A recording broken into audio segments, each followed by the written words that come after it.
Welcome everyone. Today we're diving into a common car issue that can be both frustrating and costly if not addressed properly: car vacuum leaks.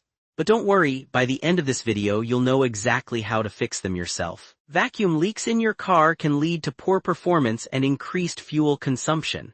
Fixing these leaks not only saves money but also ensures your vehicle runs smoothly.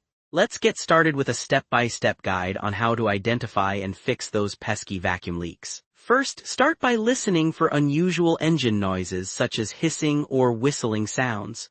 Check if your car has trouble idling or experiences rough acceleration.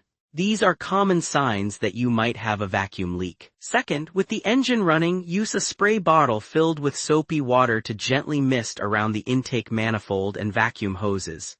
If there's a leak, the engine's RPM will change as the bubbles form at the leak site. Third, examine all vacuum hoses for cracks, splits, or disconnections.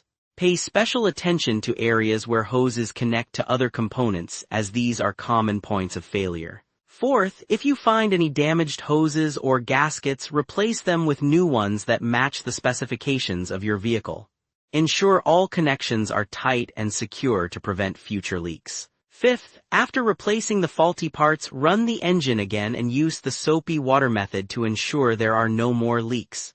This step is crucial to confirm that the issue has been fully resolved. Finally, take your car for a test drive to ensure it runs smoothly without any unusual noises or performance issues. If everything checks out, you've successfully fixed the vacuum leak. And there you have it. By following these steps, you can easily fix a car vacuum leak and keep your vehicle running efficiently. Remember, regular maintenance is key to preventing future issues. If you found this helpful, don't forget to like and subscribe for more automotive tips. Thanks for watching. Stay tuned for more car care tutorials and drive safely out there. See you next time.